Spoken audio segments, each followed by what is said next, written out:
So good morning and welcome everyone to our second part of our webinar series. My name is Nikelia Gregoire-Karai. I am a technical specialist with the Inter-American Institute for Cooperation on Agriculture. And I work with ICA's, for short, it's ICA, IICA, and I work with ICA's Agricultural Climate Action and Sustainability Program. And the Caribbean Climate Responsive Agriculture Forum, which we call for short the CCRAF or the CCRAF, includes countries from all the way from Belize, Suriname, Guyana. We have Trinidad and Tobago. We also have St. Vincent, Grenada, St. Lucia, Barbados, Dominica, Antigua and Barbuda, St. Kitts and Nevis. We have Jamaica, the Bahamas. Also, we have Haiti, and today we are collaborating with the French territories of Martinique and Guadeloupe. And so, before we start, just a bit of housekeeping. And so you could rename your Zoom and put the country that you are from, or in the chat, you could put the flag or just write the country you are from. We would be grateful that you would mute your mic so that when persons are presenting, we do not get too many disturbances. Please feel free to turn on your camera so we could see you. We will have question and answer components, and so please feel free to either type your question in the chat or you could use the raise hand function and then you could speak. We would love that you would speak so we could hear, the various accents across the region. We will be recording the session, and so that will be shared with you towards the end of our session today. Lola, who is the manager of the Interreg Canet Adapt project, will share with you where all the recordings and the PowerPoint presentations and the reports can be accessed, both in French and in English. And so, as I mentioned, we are doing a collaboration between the French and the English-speaking territories. And so we do have interpretation available. And so for persons who speak English, please go to the English channel. You will see the interpretation looking like a small globe. Please select that and select English. And for the French-speaking persons, please go to the French channel. If you remain in the open channel, you may not get the translation. And so just to give a quick background on what this CCRAF is about, it is a knowledge to action network where we want to raise awareness and share knowledge as it relates to climate smart agricultural practices and options for the Caribbean region. As we now see, we are in the rainy season, and I know for the past day or two, we have received some heavy rains and flooding from the storm which passed, but typically, we would have received more rain during the rainy season, and the dry season seemed to have been a bit more wet. And so we are experiencing a lot of the impacts of climate change. But not only that, we want to raise awareness on, climate smart practices, but, those good agricultural practices. We also want to build a community of interested and engaged persons from around the region so that we are all on the same page as to, what our issues are and what direction we need to take collaboratively. And so that is where we come promoting enhanced coordination, how we can collaborate with each other rather than persons working individually. How can we come together and work together to build a climate resilient and sustainable agriculture in the region? But more so, we want to translate a lot of the technical and the knowledge that we share with you, particularly via these webinars, to practical action on the ground. And so these are some of the key objectives of the CCRAF. And so today we will be collaborating with the Interreg Canet Adapt project. Our last webinar, we had presentations from Mr. Damien from St. Lucia, who presented on natural approaches to soil conservation. And we had Nelson from Dominica, who presented natural remedies and approaches to crop protection. And so today we will be looking at risk management solutions for supply shortages. And today our English-speaking counterparts will learn some of the experiences of what are the various actions that the French territories have been doing when they are faced with supply shortages. And so We will have today Mariana Martel, who is the coordinator of sustainable territories with ADEM Guadeloupe, to give us a bit remarkable of a background on the ADEM, the Interreg Canet ADEM project. And we have with us Dominic Zami, who is CEO of PTL Agro in Guadeloupe, as well as Yannick Bock, who will be giving us a presentation. Both of them are from Guadeloupe. And we will also have Céline Calès, I hope I'm pronouncing that correctly, sorry, who is the manager of the environment and agriculture with Denel in Martinique. And so, Mariana, I pass on to you so you could give us a briefing on the introduction of the participants. But before I do that, while Mariana is coming on, I'm just going to send on your screen a baseline poll that we would like for you to just take a few seconds to answer for us. Thank you. Mariana? Yes, thank you, Nikilia. Good morning, everyone. Welcome to this webinar. I'm Mariana Martel, coordinator of the Sustainable Territories at Division at ADEM, the French Ecological Transition Agency, leader of the Canet ADAPT project. ADEM is committed to the fight against global warming and resource degradation. Our missions are to advise, support, and finance projects. Canet ADAPT is a project funded by the Interreg 2014-2020 program with ICA as partners, of course, but also CARDI, Unite Caribbean, and Synergil. The goal is to create a network to adapt the agriculture and food sectors to climate change on 4 islands, St. Lucia, Dominica, Martinique, and Guadeloupe for phase 1. The network was officially launched on September 27. In 2023, as part of phase 1, the action carried out aimed to 1, the increase of technical skills. This webinar is a part of them, for example. 2, the promotion of innovative projects like the mapping of projects. 3, the emulation of ideas and feedback like seed visit, for example. And 4, the co-construction of the network, notably through workshop. For your information, a closing seminar for the phase 1 will be organized in November in order to take stock of it and see what needs to be improved, deepened, modified, or added in addition. This webinar is organized as part of the Caribbean Climate Responsive Agriculture Forum. In continuous improvement, we will ask you a few short questions at the end of the webinar to see if it met expectations. Our presentation material will be available on the Canet ADAPT website, like it was told before. Lola Turpin, the project manager, will be put it on the chat shortly, or I think it will. She did it already. With no further ado, I will let Mr. Dominic Zami, the executive PTL Agro of Guadeloupe, talk. Have a very good seminar. Thank you, Dominic.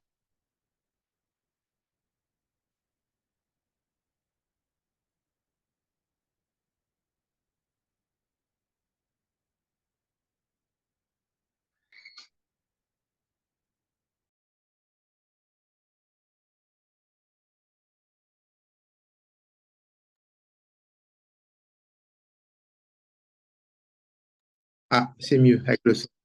C'est mieux avec le son. Le son était coupé. Okay, it's better with the sound. The sound was cut, sorry. So can you hear me? Hello, can you hear me? Yes, we can hear you very well. The sound was cut. So good morning.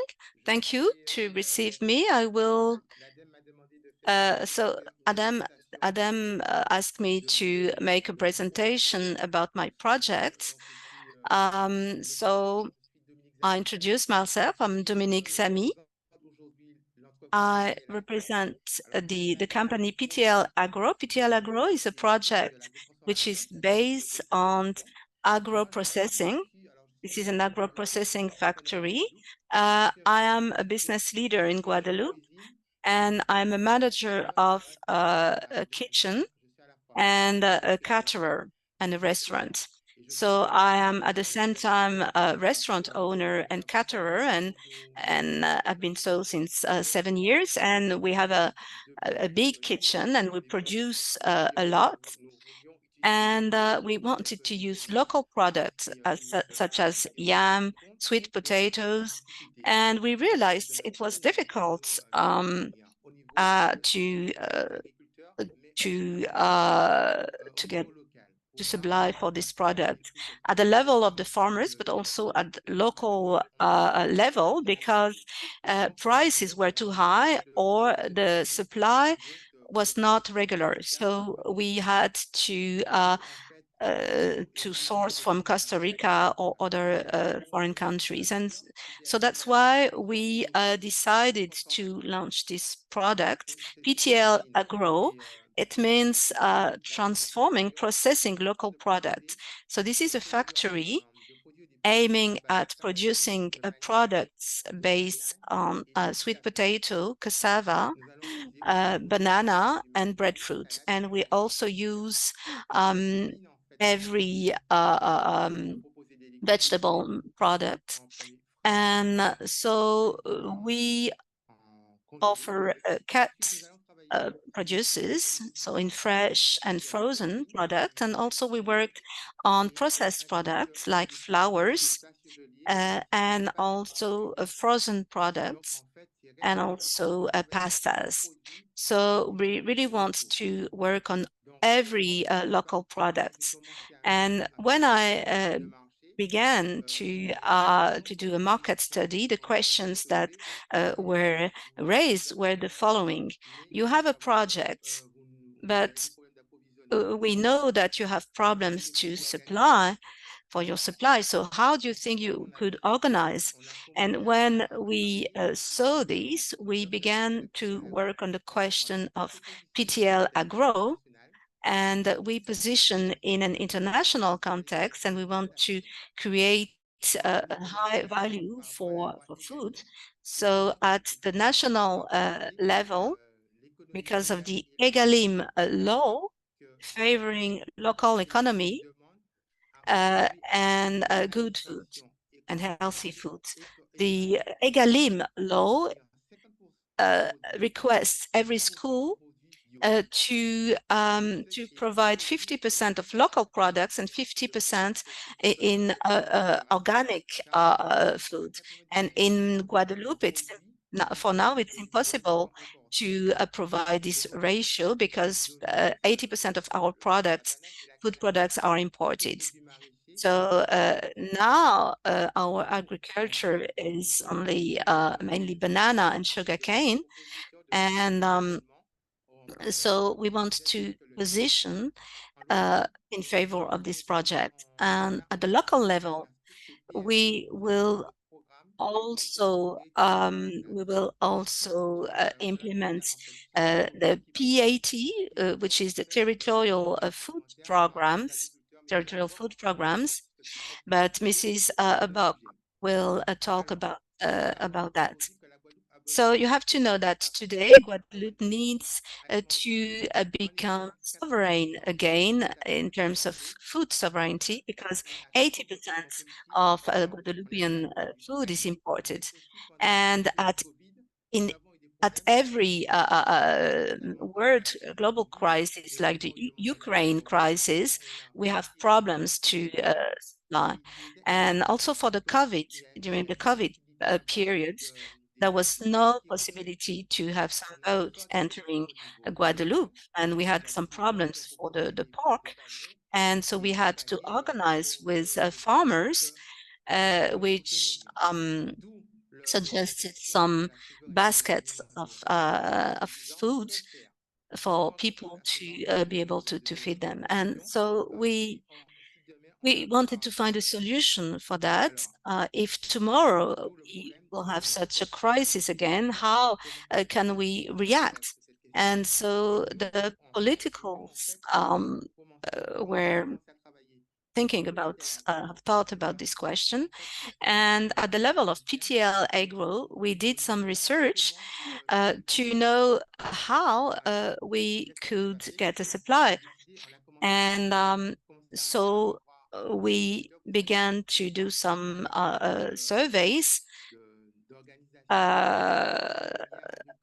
among the farmers to see how we had a problem of organization in the farming sector. The farmers say that they don't have enough supplies, And when they produce some food product, they don't have a market to sell the stock. And so they prefer to produce in small quantities in order to be able to sell the stock. And the other problem is the price. We realized that the imported products are less expensive, much less expensive than the local products. For instance, the Costa Rica yam is 1.80 euros, but the Guadeloupean farmer will sell it at 2.30 euros the kilo. So they also have a problem to sell to the restaurants, sell the products to the restaurants, because they have much more expensive products. And the third problem also is that they are not structured and organized. And today, apart from the CCA, these are big cooperatives or organizations which gather the farmers, but a lot of farmers don't want to enter these groups, and they prefer to go and sell on the markets. And so that's why we decided to work with us. So hence the creation of our own sector, food sector, in order to supply our factory.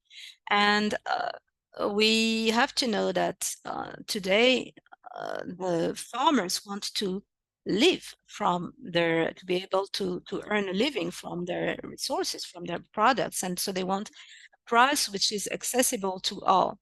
And so we decided to work with them on a regular price, a fixed price, which will be renegotiated every 3 months. And today we have around 20 farmers with us. And for PTL Agro, we want to create value, upstream and downstream of its agro-processing units. So we have banana, sweet potato, manioc, so cassava and yam. And so for this, we created and breadfruit. And for this, we created this association.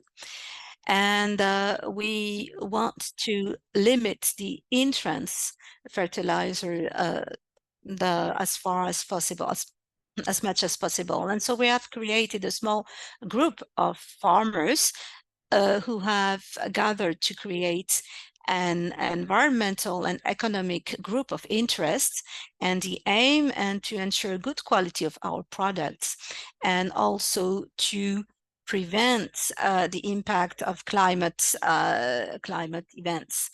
And we have created a partnership agreement with the farmers of our network.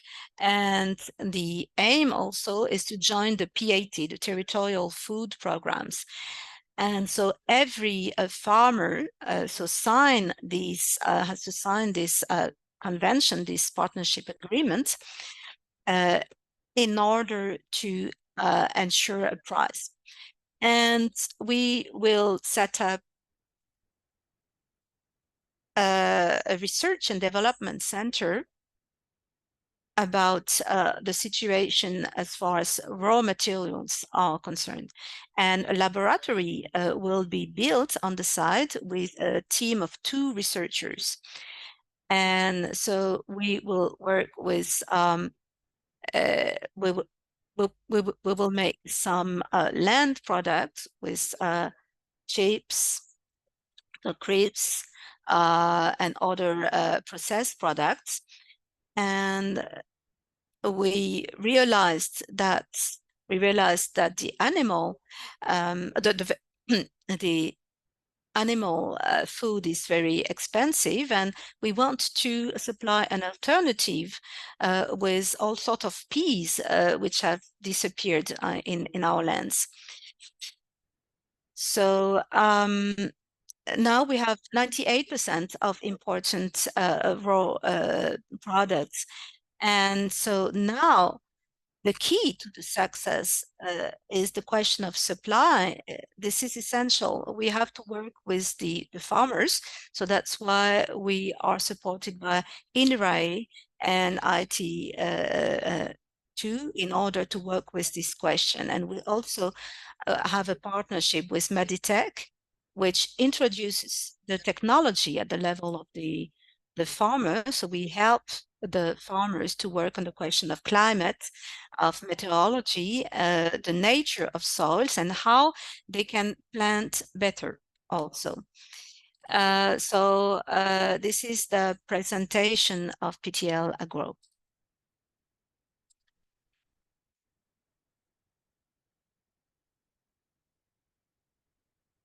Hello? Hello? Hello? Yes, Mariana, I could hear you. You could go ahead. Thank you very much, Mr. Zame. Okay, maybe, was it too short? Maybe I went too fast. I'm sorry, maybe I spoke too fast. Was it okay? Maybe there are 2 slides that we can go back to. Yes, we were speaking about energy consumption and storage management. Yes, of course, the energy topic is very important because we know for the climate, for the sake of climate, yes, we want to have a green plant. So we are going to use, of course, solar panels. And we'll also have a solar dehydrating in order to dehydrate with solar energy. And of course, we'll use the recovery for rainwater. And about the plant, also, we asked ourselves what we are going to do with all the peels. So we're going to use all the peels from the various produce and fruits. And so we'll turn it into animal feeding, and we'll also use it for the plant itself, for the energy for the plant itself. So we are really trying to work on a circular economy. Other questions? Yes, me.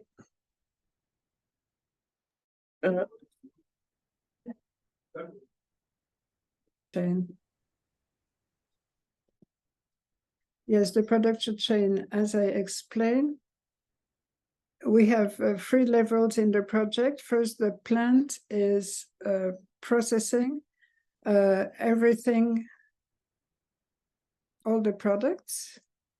And okay, we also created an association where we're going to gather all the stakeholders, all the farmers, and we will support them. And we'll sign an agreement with them. So in this agreement, they commit to give us a certain number or a certain amount of vegetables, and we'll give them a fixed rate that will be revisited or re-estimated every 3 months. So we're trying to really have a constant and a solid partnership with these producers, and everything with produce and fruits. And this is why we created this association. And also we want to create a platform where all the farmers can come and deliver their products, the products for the plant, where we'll centralize everything from that platform.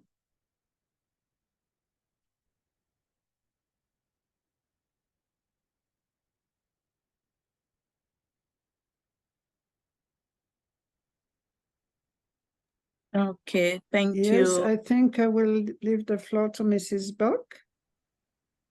Okay, thank you, Dominic. And so collaboratively with this presentation, we will have Ms.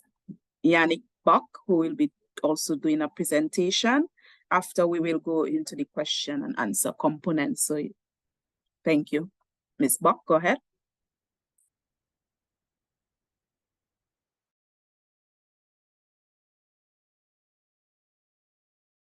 Yes, good morning to all.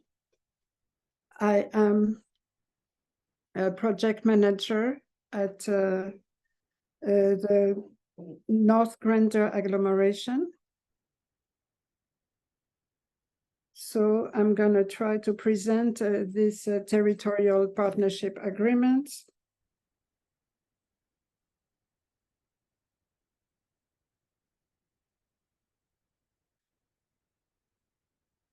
So this is in tune with what Mr. Zamit just presented. First, just to give you some context, we are a public establishment of intercommunal collaboration. We're in the north of Guadeloupe, and we represent 5 towns and a total of 56,000 inhabitants. And we represent just a percentage of the total superficie of Guadeloupe. And we represent also 38% of the agricultural land that is used on the territory. So we are called really the agricultural land in Guadeloupe. We have a very strong agricultural positioning, and especially we do have an agroeconomic ambitions for we want to really develop agriculture and agro-processing. So in order to fulfill this ambition for Guadeloupe and the other 6 territories is really to fight the various diseases linked to a wrong alimentation, food like diabetes, overweight, and high blood pressure, all of this being linked to a wrong alimentation. So we are trying to really give an easier access to local products. So we have 18 products that will integrate this agro-processing plant through various stages like disinfection, cutting, whitening. So all of this will be brought not only to school canteens, but also to agro-processing farmers, and also the farmers that will use this tool or other public structures. So this decision to build this agro-processing plant is part of the territorial food program to really introduce a sustainable food chain. So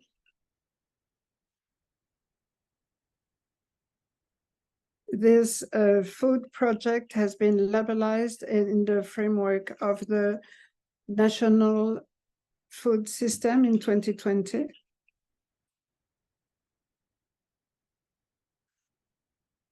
And it is based on an innovative tool and is trying to really act on each part of the food chain. So we're gonna have specific activities for the environment, like the management of waste, and the goal is to have a more coherence in the food strategy in our territory. Like all the territorial food programs, we have 3 steps: a shared diagnosis, then the construction of an action plan, and also putting into place some working groups and other structures.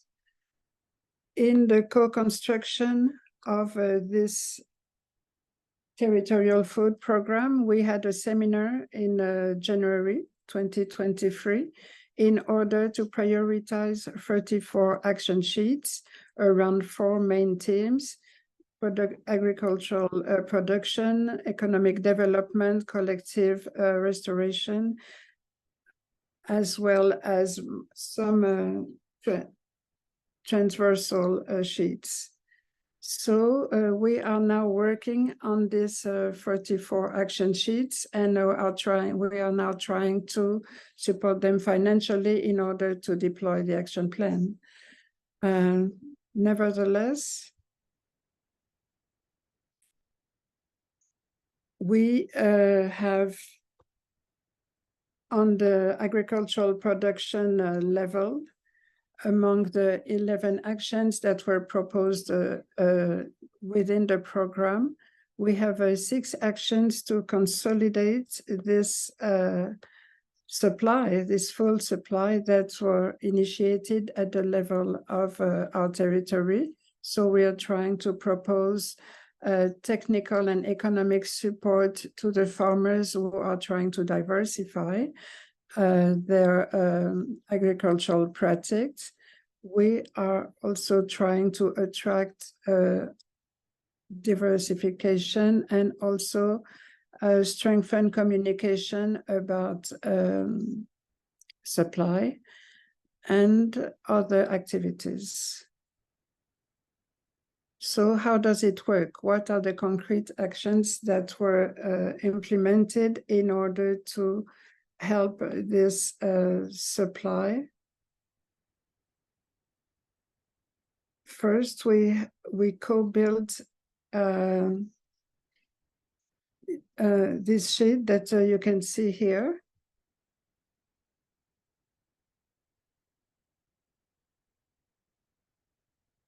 And these guidelines are trying to see the various qualities of the products, how they can be processed by our plant, and also the various environmental criteria, because we are aiming at the school food programs, so we have to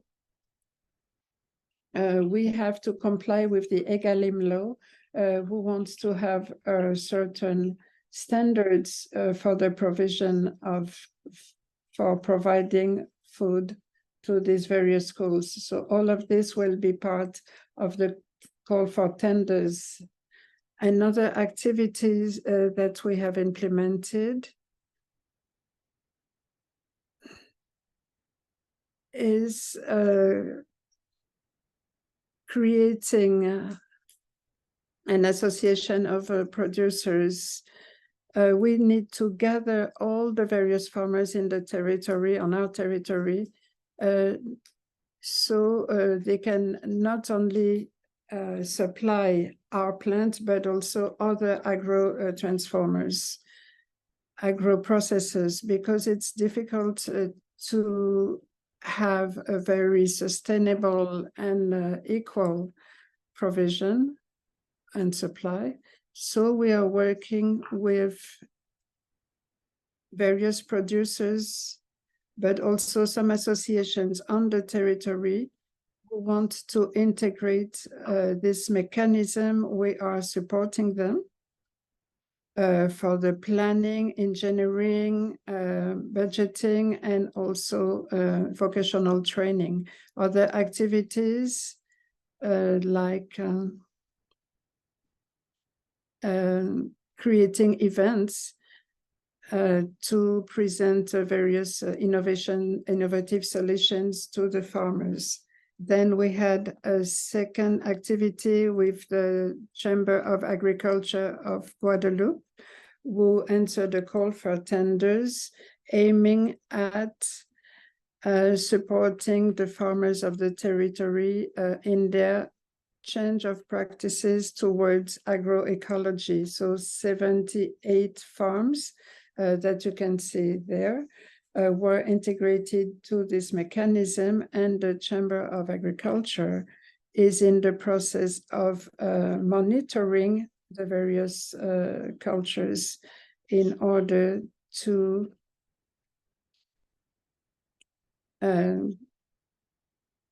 spread these activities and have an answer also to the needs of the various actors who are part of this territorial food program.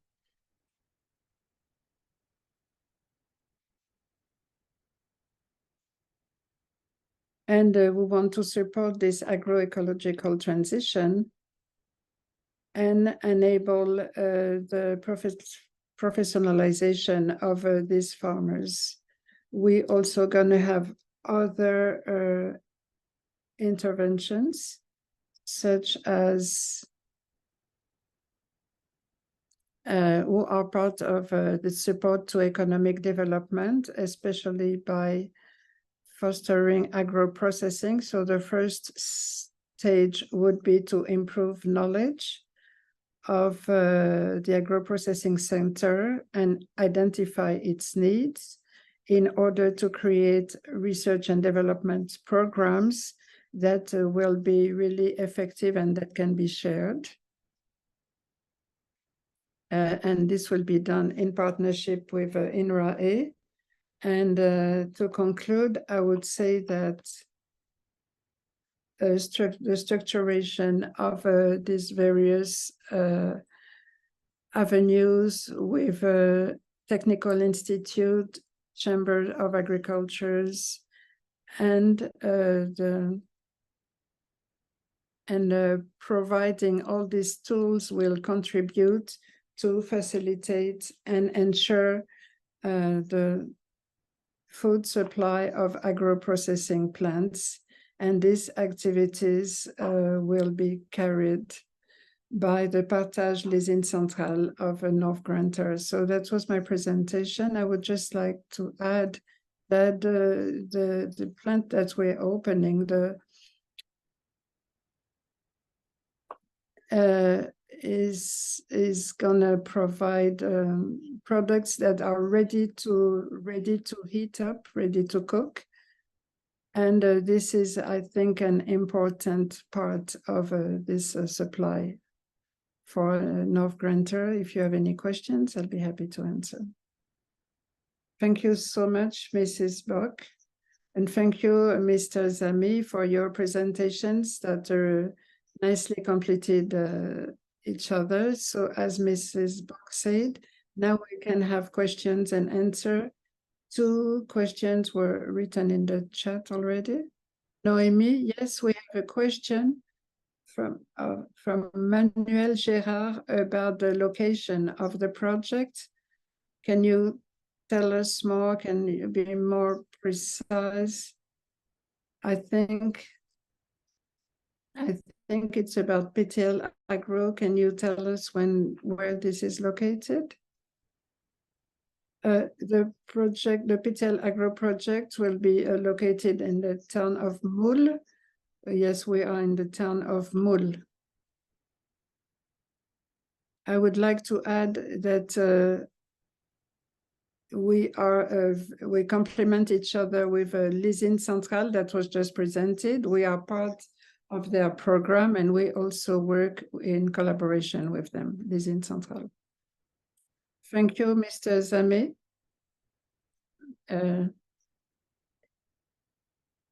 If you need more answers, Manuela, please put it in the chat. If you have a direct interaction, you can also raise your hand, and then we'll give you the mic. Céline? Yes, I just wanted to know about PTL Agro. When is it going to start? We hope it will start in June 2024, because yes, at the national there was a call for projects, and we won this call for tenders. So we are now supported by the territory bank. So we have to follow up and open this plant in accordance with this. You think you will work only in Guadeloupe, or you want to expand to other territories? We'll start in Guadeloupe, and we hope to expand also towards Martinique and also mainland France. It's a plant of 1,200 square meters, and so we'll. And then the phase to collaborate with the lesser Antilles, that could come later. What it will depend on the expectations. Fresh and cut vegetables, we can collaborate quite rapidly, because this is a phase that we already master. Now about the frozen products, it will take longer, but I think yes, we will be working with Martinique.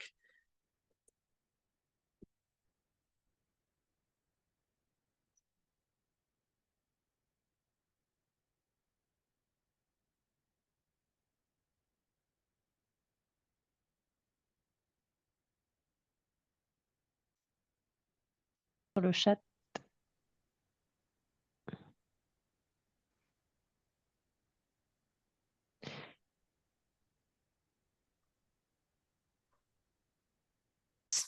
You can raise your hand also directly, or if you want to, or you can write in the chat, write your questions in the chat. Shall we go on to the next presentation? We still have 1 minute.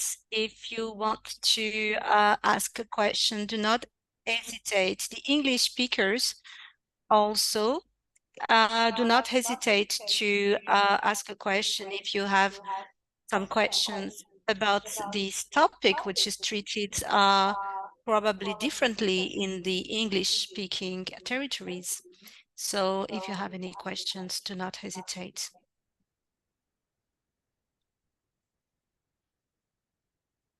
Okay, so no new questions. Maybe they will come at the end. Do not hesitate and continue to say it, to raise your hand or to ask the question in the chat. We will be able to answer later. So I suggest to go to Mrs. Carl's presentation. So that's good, Mrs. Carls, that you were the last to ask questions. So Céline Carls works at the Denel company in Martinique, and she will talk about her activities linked to our theme, so the question of food supply. So good morning. Can everybody hear me? Okay. So I will first introduce you to this company. So I am environment head at the Denel factory. So what is Denel? Denel is a processing factory. Is a factory processing fruits and jams, which was created in 1908. So first for ananas preserves, and then it was pineapple canning factory, and this company has 50 employees, and this is situated in the town of Cromont, and this site is a site which is classified for the protection of environments, and it follows an HACCP approach, and he's certified ISO 50001, and the company has two main activities. The first one is a processing activity, so processing of fruits into pulp, and another processing activities for the manufacturing of juice and jams based from tropical fruits, so local or imported fruit, from local fruits or pulp of fruits. It is imported at the international level, and since this company is situated on more than 60 hectares, it has a secondary activity represented by the Domagro farming company, and this is a company doing fruit cultivation for organic fruits and HVE, which is a high environmental value. So you can see here the different buildings, the production building and laboratory, where we do research and development for our juices, jams, and other products, and some sauces. Also, we have a cold room building for the conservation of our pulps, our fruits, etc. And we also have a warehouse for finished products and a customer reception desk in order to deliver our product at the local level or at the international level. And we also have some production greenhouses and a wastewater treatment plant to treat our wastewaters from the factory, and we also have a composting station.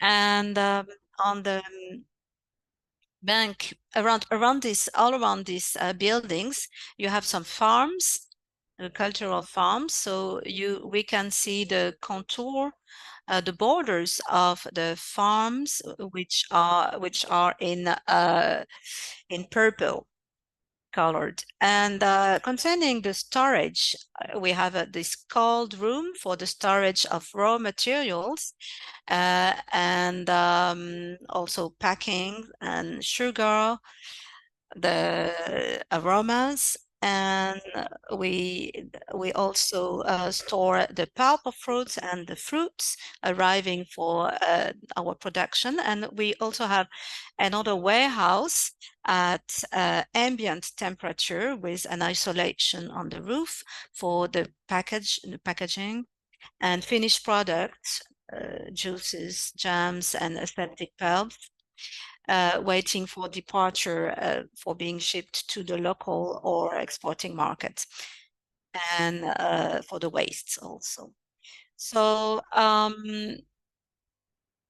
Denel has an environmental approach, because we have a direct impact on the environment. So what is Denel's impact? Denel produces 2,800 tons of CO2 per year. So this is distributed between the use of fuel, of gas oil, and of electricity, but also the water. We have to know that the CO2 annual emission of Denel corresponds to 150 flights, air flights from Port-de-France to Paris. And so the electricity of Martinique is very polluting. The water, Denel uses more than 200 cubic meters of water per day. So of course it generates a lot of waste of water waste. And it generates 1,200 tons of waste per year.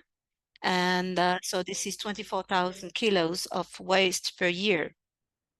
So we have a system of waste management, compactors, plastic presses, and we also have other wastes that we generate, and this waste go to the composting area. So the dependency on imports of pulps.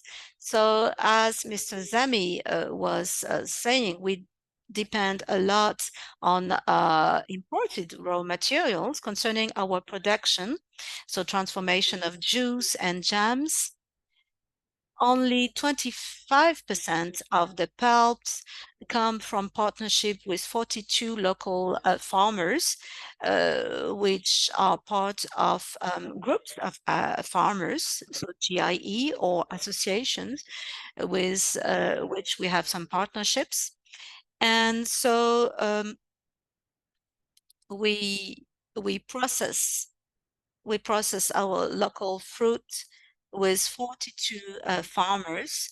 So this is 90% of our fruits, and 10% of our fruit come from our cultural farm around the factory. And unfortunately, we depend on 75% of imported pulps, with all of the problems of supply that we have. At the moment, we have a crisis for import of orange. This is a global crisis for orange and maracuja, the passion fruits. So we try from our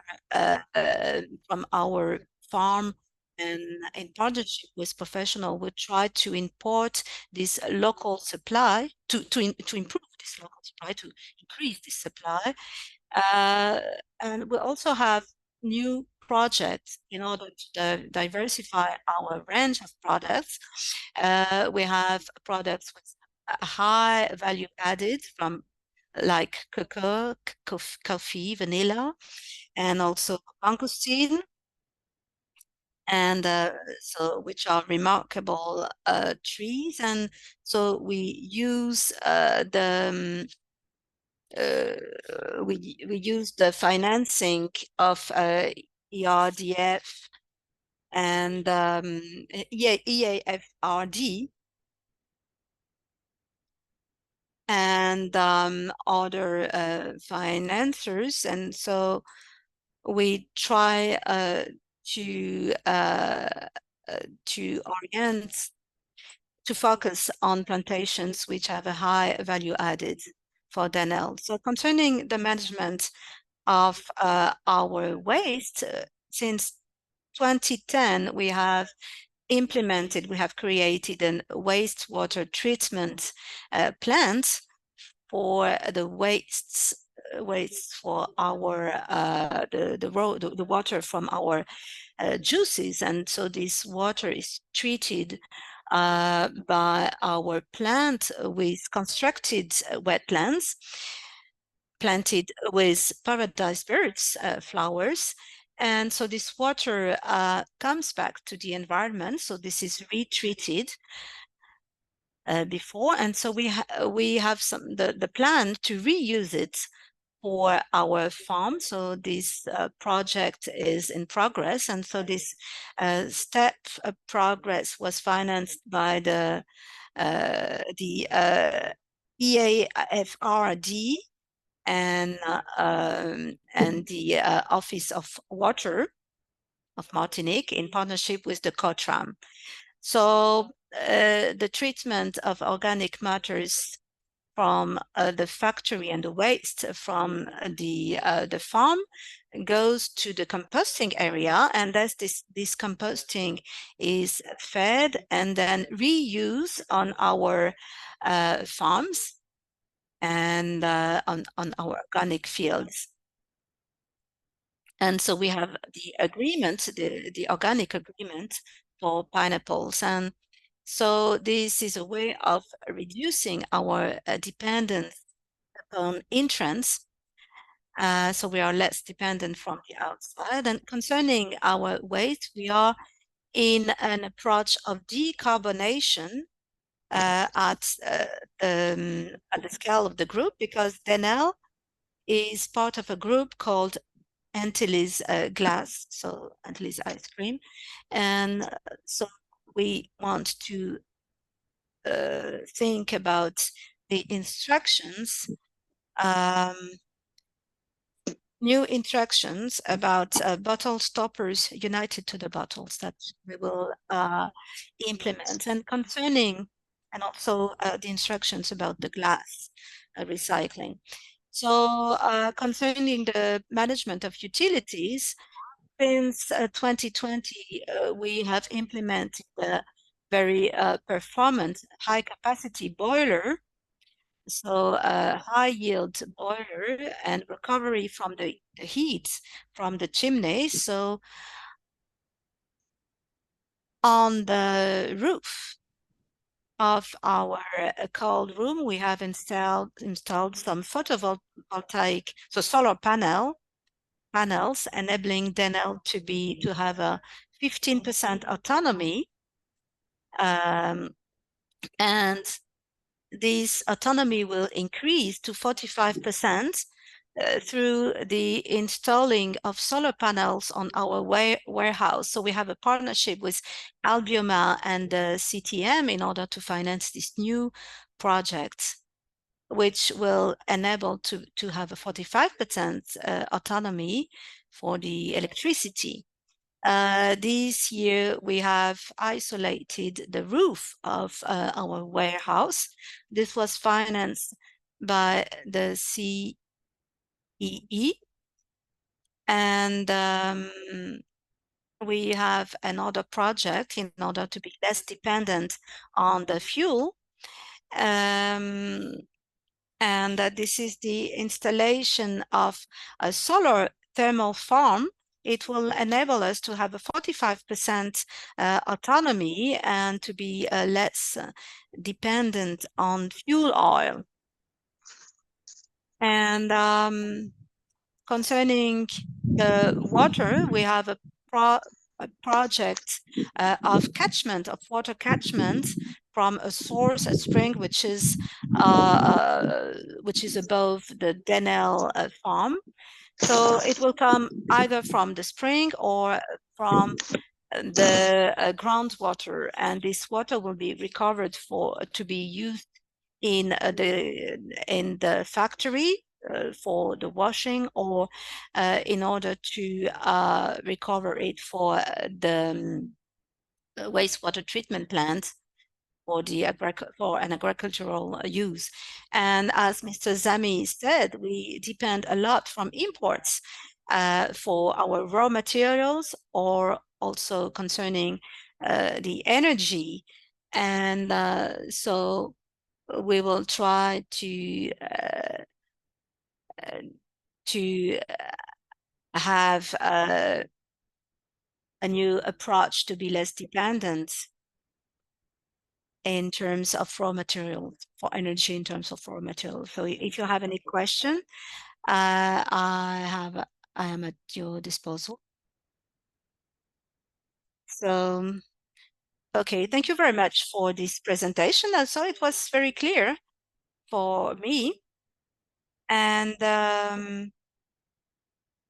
so do not hesitate to ask me the questions either in the chat or by raising your hand. So we are still searching for partnerships with farmers or neighboring countries for the import of raw materials.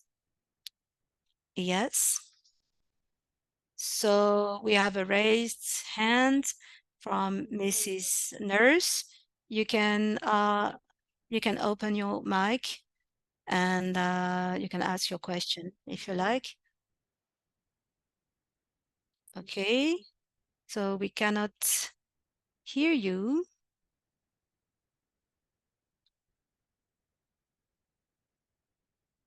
So you have the mic, which is open. Can you speak? Hello, good morning, everyone.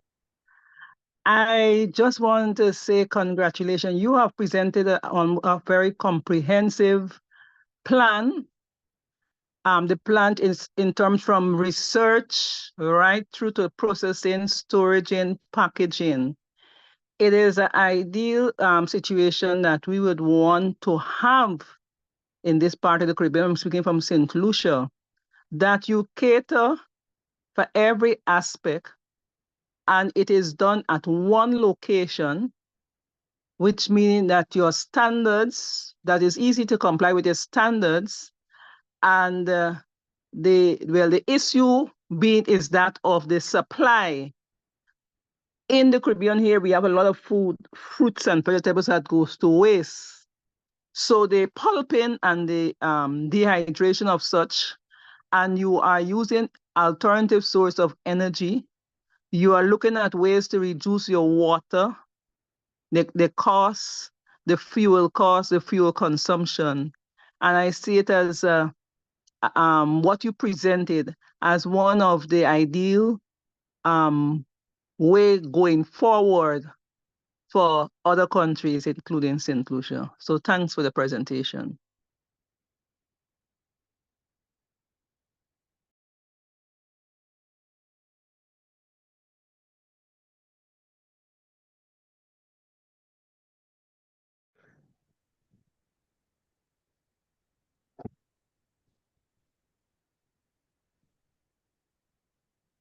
Oui, ben, en fait, c'est vrai que Thank you for your comment. Would you like to comment, Mrs. Carl?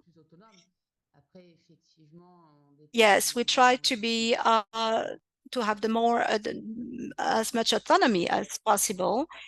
We depend from some financing, so ERDF, European funds, and you have to know that the factory has a deficit because of this. The chance we have is that we belong to a group, because this is not viable, and the energy consumption, even if we have some progress, we have a lot of costs from it.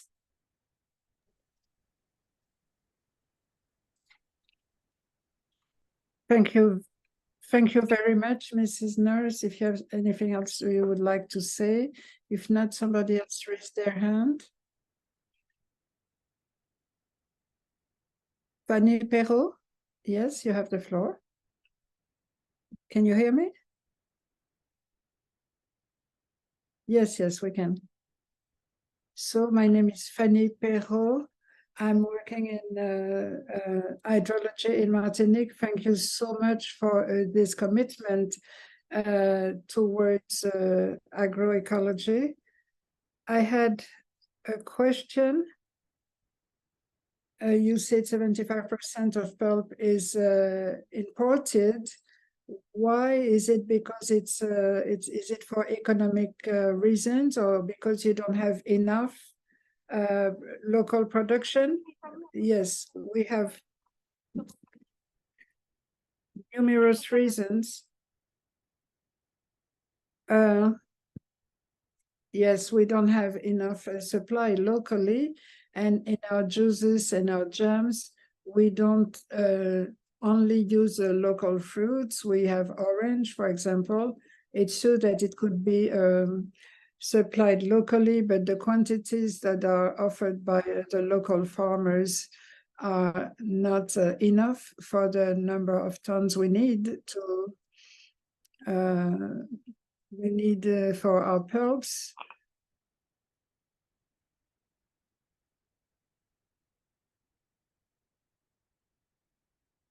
Also for apple pulps, but generally we're trying not to depend on this imported pulps. We're really trying to rely on local fruits, but we don't have enough fruits in Martinique to have enough pulp for orange and maracuja, for example. Yes. Yes, I just wanted to thank you for the answer.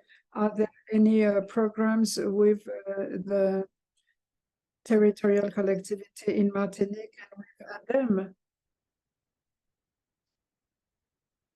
So because you could be actually a really nice solution for the farmers, it's true that with the programs like FEADER or France Agrimer, for our farm, for our own farm, and also we want to plant more golden apple. We want to plant maracuja for our Domagro our Domagro farm, so we don't depend so heavily on imported pulps.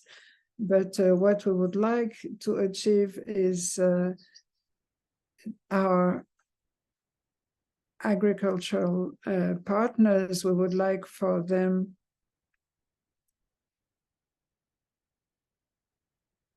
to expand also. We are fully aware of the climate hazards, and it's true that it's a real problem. For example, for maracuja, it doesn't impact as much sugar apples, but for maracuja and citruses, it's a problem in Martinique for the provision of these cultures. And about storage, do we have productions that have better storage capacity? And how do you store these fruits or these products? Well, we first turn them into pulps, and then we freeze the pulp. And we deep freeze them, and then we use them. Once it's in the pulp form, we have no problem for conservation and storage. Once in its pulp and deep freeze, then we don't have a problem. We have a very large cold room that was planned to enable us to increase our storage. Nikelia, if you have, yes, you raised your hand, Nikelia. Thanks for your presentation, both Dominic and Ms. Bock and Celine. Question for Celine. I know you indicated that you import some of the fruits. What do you all import any fruits from the English-speaking countries, or have had any experiences trying to access produce from the English-speaking countries?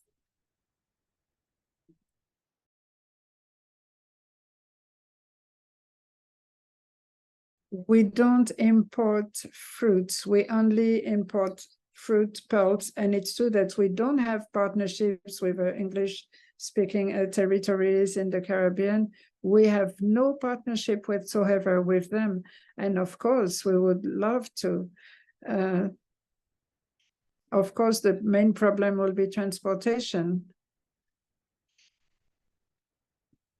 And also in which form we can get them. Can we get the pulp, or do we have to import fruits? This is what we need to study.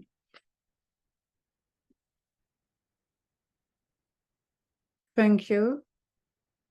Nikelia, would you like to ask something else? No. Dominic could go ahead. I see Dominic has his hands up. Go ahead, Dominic. Yes, I wanted to highlight two things.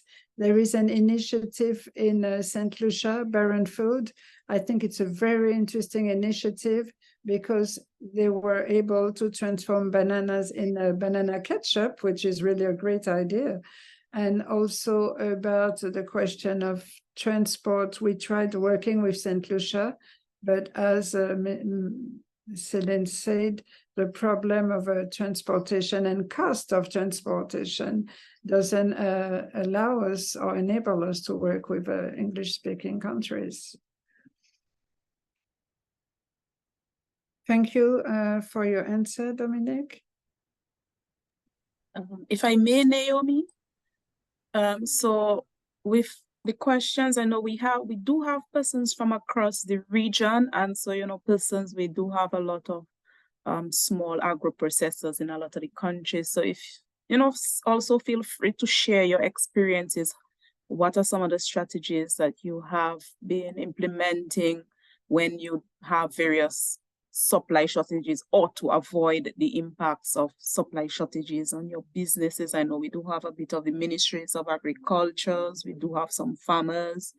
Also, we do have various other organizations who have joined us today. So you could also share what are some of your experiences on how you manage supply shortages. During that time, I'm going to send a feedback poll on your screen, and if you could just take a few minutes to answer that. Thanks.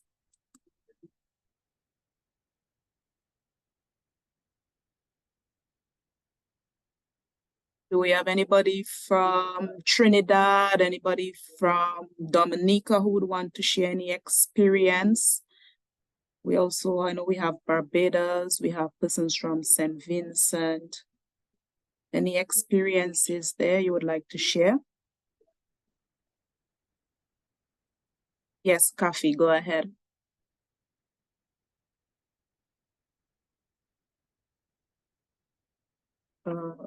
Yes. Yes, good morning to all, and thanks for these very rich presentations, very enriching. I'm the coordinator at the region. I'm a coordinator of a project at the Regional Council. My first question will be for Mrs. Carl. Mrs. Carl, this week, again, the government wished to postpone all the various measures for the improvement of a carbon footprints because the time frame was too short and it was very expensive. I don't know, did you already do you have a timetable for all the changes that you want to implement for these new practices? Because it's very costly for the various companies that want to implement them. Do you know how long it would take you? I know you were speaking about financial difficulties. Do you have the means to really start this ecological transition? Because you already have financial constraints, so to speak, or problems. We spoke a lot about supply, and it's true that it's a recurring subject that comes back a lot. We speak about territorial food programs or collective restoration. Did you already speak with the farmers? Did you see the news in the Caribbean? In Guadeloupe and Martinique, we were impacted by a new storm with a lot of water. So of course we are exposed. We are impacted by all these climatic events, and each time we lose a lot of agricultural production. So were you able, we speak about virtuous agriculture, but often we are on a very small scale farming and not mass farming. So were you able to find supply solutions? Yes. About decarbonization projects, as I said, we are part of a group, and the whole group is thinking together to enter in this dynamic of self-sufficiency and the decrease of carbon products use. So we're thinking about our packaging, we're thinking about using glass, and we are helped in this transition. And it's true, we are going in this direction. And I think by the end of the year, right now, we are doing an assessment for 2022 of our carbon imprint. So at the end of 2023, we'll know what is our carbon footprint, and we'll try to decrease it as much as possible with new projects that will be shared by the whole group. about the I'm trying to get his yes, the homepage. management of about the supply, of course. For us, we would love to work with local producers. So we have regular meetings with the farmers, and we are trying to find as many producers as possible, as many farmers as possible who could supply us with local fruits. I'm speaking about local fruits, about the pulps of orange and apple. We are in the research and development where we are trying to identify products where we won't need to use this orange and so we're developing products using like 100% of golden apple or 100% guava, for example. Thank you. Mrs. Bock, you raised your hand. Yes, can you hear me now? It is just to add some information to what Céline Carlas just said about the contracts you have with the farmers. Do they have an obligation to supply all their productions to you? What kind of contracts are you drafting with these farmers? We have various contracts and agreements. We are part of a producers association. So we have help for production, and so we can have interesting pricing with them. We don't ask them to supply us with 100% of their fruits, because we know that for the fresh market they make more money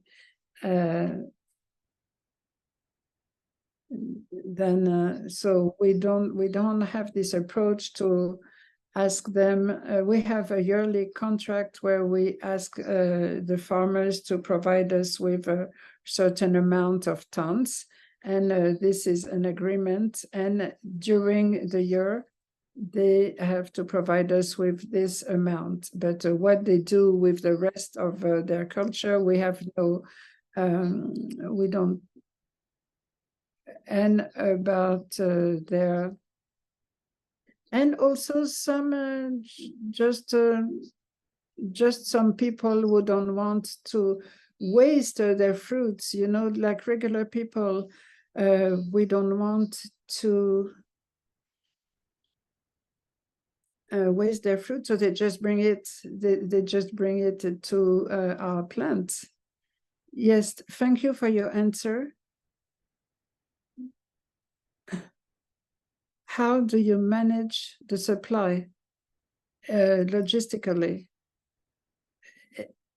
Do you have some planned delivery? You spoke about like regular people that bring you some fruits. We do have a person in charge for the supply who is in a close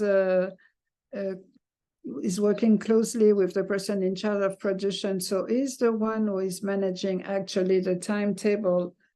And they do have our planning. All these people, they have our yearly timetable. So they actually come to us and say, okay, now the golden apple season is starting. And also we are trying to adapt our timetable to the seasons. For the juices and jams, for example, of course, we take into account the seasons for each fruit.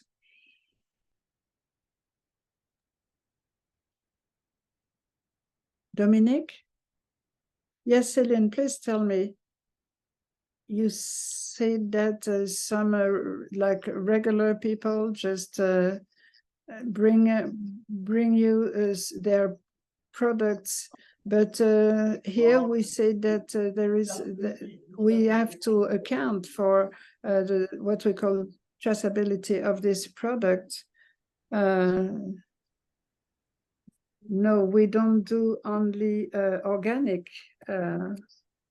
We don't do only organic production. We also do regular production. And we also have very regular controls and monitoring, because we have some organic products, and we have a very distinct chain for organic products, and for the traceability and tracking, we do have monitoring for organic products, we do. There is also a question raised about regulations. The possibility to transform, yes, the possibility. Can we transform a product at a later stage?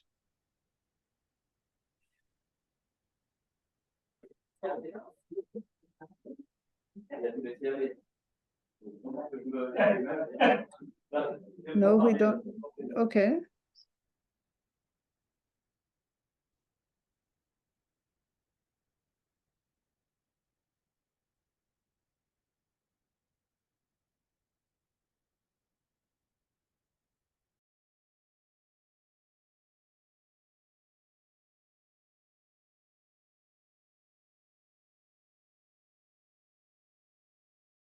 So we have a question from Amanda Mackenzie. Okay.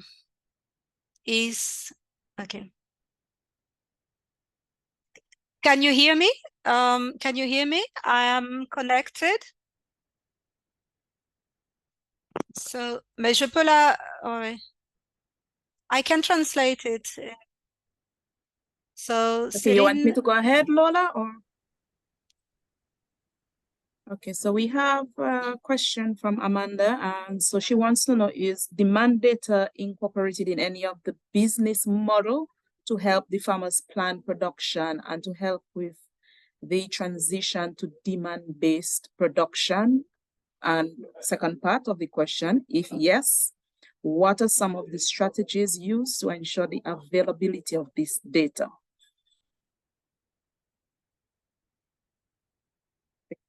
For Celine.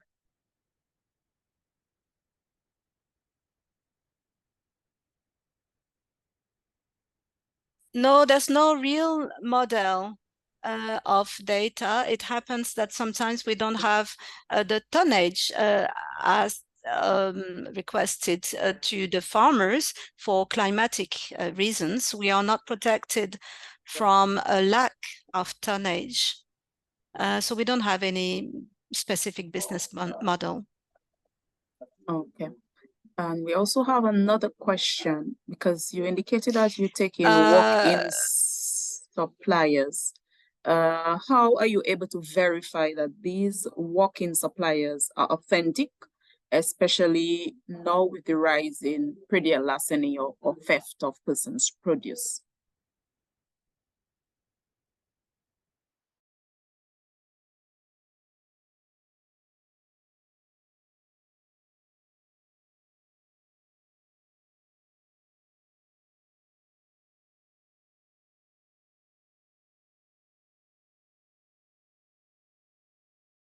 Are you talking about the farmers, or the farmers, or the physical people? Because the farmers, people, yes, like the persons that walk in on the day and provide you with the produce, how do you know it comes from their farm and they did not steal it? As in many other countries, we have a bit of a problem where persons steal produce and they sell it. Video.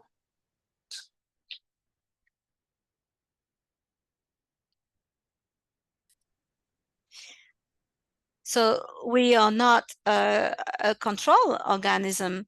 So if a physical person tells us, I have 200 tons of product, can you take it? And if it enters into our planning, we won't search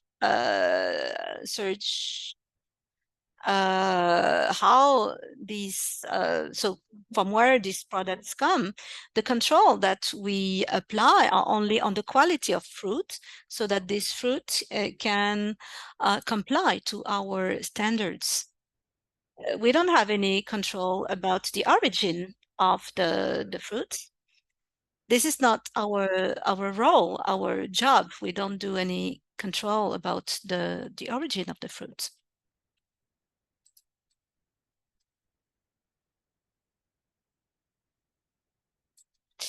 We have another question of Mrs. Bach. So it's more a comment on this. In the food territorial project, this question was identified, this problem was identified, and there is an action, and the response would be the setting up of a platform of linking digital and logistical stakeholders. And this digital platform would establish a link between the agro-processors and the gardens. And but the condition will be an identification of the plots of lands and a description of what is possible in order to have a traceability. And this digital platform could also be a basis for the contract between the two actors. And this could be a logistic platform in order to facilitate the collection of this fruit by professionals. So we hope that we will be able to make a call for interest in order to launch this project. And but this project could be disseminated at the scale of the other Caribbean countries and French territories. This would enable to have this traceability, and in order to reduce the waste in private gardens. Thank you.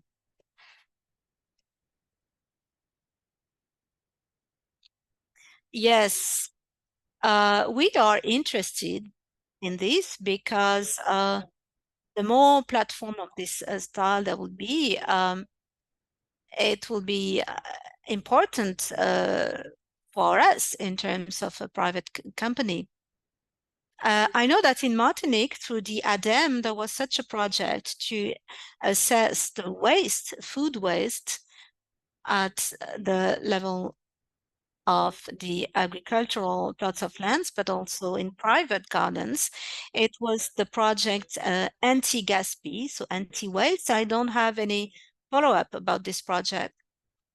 But it will be nice that after the project, having implemented this project, we could assess the tonnage that could be saved, and we could have this project of such a platform in Guadeloupe, Martinique. Thank you. Are there any other questions? Seen any other questions at the moment? I have a question. Okay. I have a question. Celine, in the local fruits, what are the fruit which are the most adequate to do some pulp and to be preserved? Are there fruits which have more qualities? than others? Yes, golden apple is a very stable product. For instance, guava too is very stable because this can be frozen. Once it's frozen, it's very stable.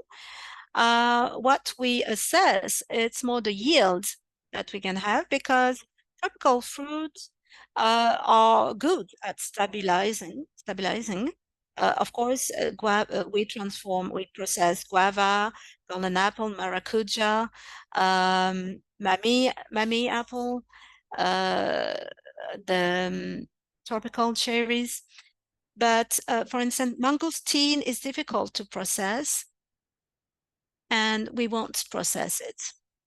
So all the products that enter in the factory and that can be processed into pulp are stable products for the follow-up. And the other products, mangosteen, etc., to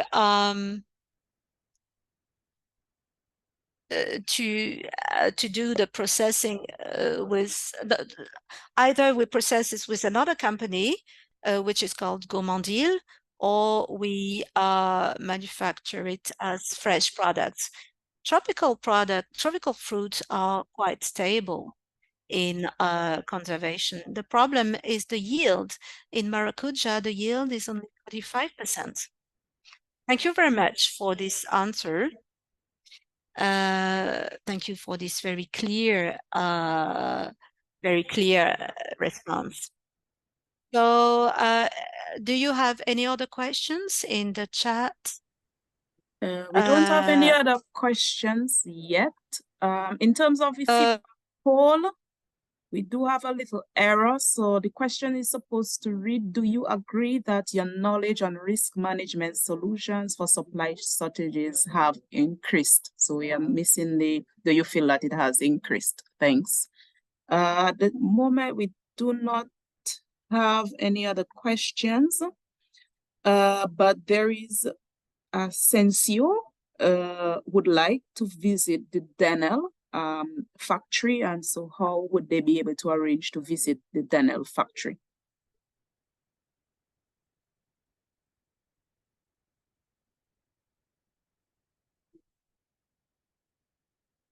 The Denel factory is open to visits, professional or public visits. So because Denel also does agritourism. I didn't specify this in my PowerPoint, but we can receive the general public and also professionals during meetings on specific projects like energy project or agricultural topics. So it can be organized. If it's professional, it can be organized. If it's public, you have to see on our Facebook network. You can type Royal using Royal, so Royal Factory or Denel agro-touristic visits, and you will have the planning. And we have a guide explaining our environmental and agricultural approach on this website. So Shirley Ramsey has her hand raised. If you want to ask a question, Shirley. Good morning. I'm in Antigua. I heard you spoke about transportation of movement of these fruits pulp. In Antigua, we have a very large wasting of mangoes. And of course, we have also soursop growing here and cashew nuts. These are some of the main things that, especially the mangoes, seeing as we have it at least 4 times per year as a season.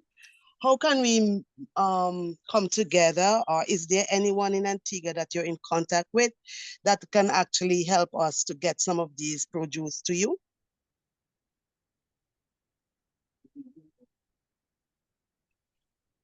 Thank you. Yes, through the ConAdapt network, I can imagine we can we can share our addresses. And yes, we should study the cost of transformation of processing into pulp in Antigua and the cost of transportation. So to see if it can be profitable for us and for you. We also have a question. Do you guys process papaya, coconut, passion fruit? Papaya, yes. Coconut, we are doing reforestation of coconut at the moment. We just formed a cooperative, and of course, we're doing coconuts. We're doing papayas as well. Passion fruit. Once we put our farmers together, I believe that can happen, because most times we have lots of passion fruits. Because of the problem of the weather, the dryness in Antigua, lack of supply of water, that is our main problem, which I think the government or the Ministry of Agriculture, the persons that are in that area, can sort out for us. But it would be of a great improvement if we could get some of our stuff to be out of Antigua. Yeah, thanks, Shirley. For you, Celine, yeah, so Quincy, thanks for your question, but for Celine as well, do you all process papaya and coconut? Yes, they process passion fruit. Quincy, you would have heard the name maracuja. So maracuja is the passion fruit in English. But do you do anything processing of papaya and coconut, Celine?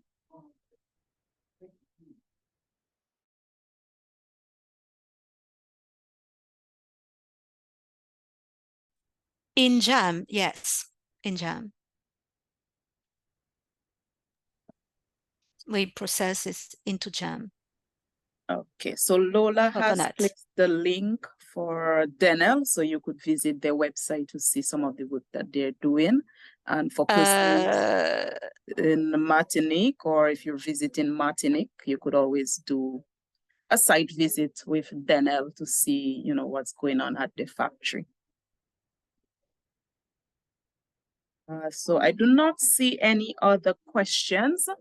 So I would like to say thanks to our presenters today. We would have had Dominique, Yannick, and Celine.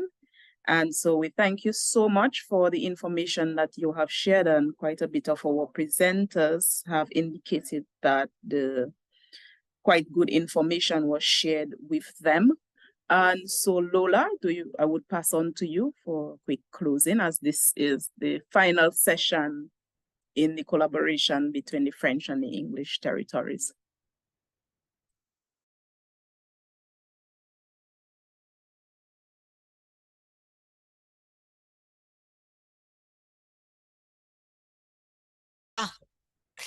Thank you very much, Nekelia, sorry. And a big thank you to Mrs. Carl, Mr. Zami, and Mrs. Buck for these very relevant presentations and very complimentary, and to have taken the time to answer the questions of our participants. And as Nekelia said, in the framework of ConAdapt, we have planned 2 technical webinars for 2023, and there will be others also on this topic, and we have mentioned it several times that we will put online, and we will share the presentations on the internet, on the website of ConAdapt. So I will share my screen. You will see if you can see it. And so you will see the presentations with the access to the replay in English and in French, and the different presentations as well as the assessment of these sessions. Just you can see the result for the last webinar. It was on natural approaches of culture protection and soil conservation. And so this is it. So Connect, Adapt, we were talking about it, and Mariana was talking about it in her introduction. This is a project which plans not only these technical webinars and the sharing of technical information, but also the networking with the Caribbean network of adaptation to climate change on agriculture. And so we will go to Lucia with some participants for a study trip, and we have a seminar which is planned for the 22nd and 23rd of November 2023, where we'll be able to talk about a technical subject and also subject about common organization and common reflection of the different territories. So I thank you all to have participated to these webinars and to have asked so interesting questions. So I'll see you soon. And thank you very much, Nikelia, for this fructuous collaboration and for the website and for everything that you did with us. And for your You're work. most welcome, and thank you for the collaboration with your team, yourself, Noemi, Mariana, and of course, Monsieur Roche. And it's always good working and getting that collaboration with the French territories. While we English, with French, we are right next to each other. We experience similar climatic issues. And of course, we would have seen that yesterday, day before the passing of the storm. And so wherever possible, if we can continue sharing those experiences and continue working with each other, and how we can further build on the agriculture sector. So we are very happy for this collaboration and looking forward to continuing. And so thank you on behalf of ICA, the Eastern Caribbean States Office, Mr. Greg Rawlins, who is the representative there, and of course our Agricultural Climate Action and Sustainability Program. We thank you all for joining us, and we do look forward to seeing you all in future events. Thank you very much, and pleasant afternoon and end of the week to everyone.